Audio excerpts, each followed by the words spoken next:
बहुत प्यारी बच्ची शिवानी सिंह, जो कि आज किसी परिचय की मोहताज नहीं है।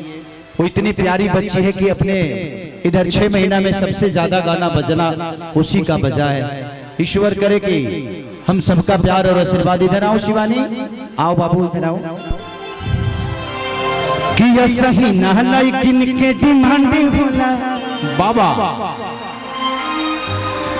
कि ये सही नहलाई किन के डिमांड होला, हाय बिहारी वाला लड़का बड़ा।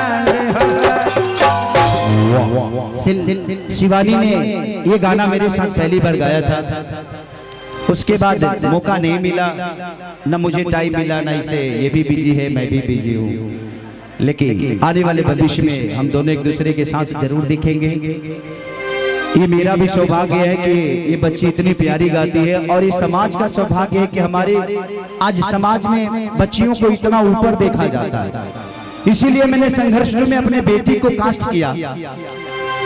और आप सबसे एक रिक्वेस्ट करूंगा कि संघर्ष 2 जैसी मूवी अगर नहीं देखिएगा तो बहुत कुछ मिस कर जाइएगा। आज ये भी किसी की बेटी है, इस बेटी ने अपने परिवार की पूरी जिम्मेदारियों के साथ दायित्व कर रही है, नेतृत्व कर रही है। ये बहुत बड़ी बात है। जे आज इसके पापा ने पैदा इसे जरूर किया, लेकिन आज इस बच्ची ने अपने परिवार को चला रही है, ये बहुत बड़ी बात है। इस बच्ची के लिए एक जोरदार ताली बजाइए आप सब, इसके हौसला के लिए बजाइए। और हर घर की बच्ची को ऐसे ही बनना चाहिए। बैठ जाए। मास्टरी वाला फाइनल हो गई का? मास्टरी वाला फाइनल हो गई का? भगवान कर सी मत हो। आपके जैसा कलाकार को यही रहना चाहिए। आप आर्टिस्ट जब पढ़ाने लगेंगे तो फिर पढ़ाएगा कौन? एक आवश्यक सूचना है जी। किसी माताएं बहने का बच्चा खो गया है, वो बच्चे में मंच पे लाता हूँ। जिन माताओं बहनों का, जिन भाइयों का वो बच्चा है, सम्मान के साथ आके ले जाए। और मेला में घूमने आए हैं तो अपने बच्चे और पति की रक्षा स्वयं करें। खोने पर मेला की जिम्मेवारी नहीं होगी।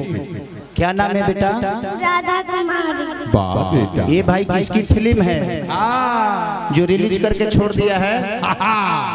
बेटा बेटा पापा का नाम तो रखा है जितेंद्र कुमार। जितेंद्र, वो जितेंद्र हो गए बड़े के नहीं अंदर। जितेंद्र चिंता मत कर बेटा, तू बेटी है ना, वो बेटा के तलाश में होंगे। 2 घंटा बाद तुझको खोज लेंगे। जितेंद्र जी अपने संघर्ष 2 को आगे ले जाएं, जो पूरे भारतवर्ष में चल रहा है। अपने संघर्ष 2 को ले जाएं आगे। प्लीज इस फिल्म को रिलीज तो कर दिया। प्लीज जहाँ कहीं भी हो जितेंद्र भैया, तार मेहरारू आई लोग तो बाद में बेटा उठे पैदा करी। हाँ आगे जन पैदा कर बड़ा ओकरा फेरा में रहा। हाँ पहले बेटी बचाओ, अब बेटी पढ़ाओ। बताई एगो बिया भूला जाए तो जो नहीं तो कोनो गारंटी बजे रही वो भूला जाए। इसलिए आप अपने बच्चे का स्वयं रक्षा करें। जितने भी हैं लोग आप लोग अपने बच्चों के साथी रखें। ऐसा जे भीड़ जगह 10-20 हजार के रही तो आदमी खोज ली, पता नहीं कोई लाख के भीड़ बा। कुंभ के मेला लागल बा समस्तीपुर में। समस्तीपुर आज धन्य हूँ मैं जे आज आप सबके बीच में कुछ कहने का मौका मिला, कुछ गाने का मौका मिला। आज मुझे लगता है कि आज 7 से 8 लाख की भीड़, बहुत कम ऐसे कलाकारों को नसीब होता है इतना प्यार और आशीर्वाद। और आज आप सबके बीच में आप खुद के लिए ताली बजाइए, ऐसी जगह नहीं मिलेगी। Love you all, thank you. अब हमेशा माई के जब रथ सजेला, माई के पंडाल बनेला तो हनुमान जी के पहरा हमेशा रहेला। काहे खातिर?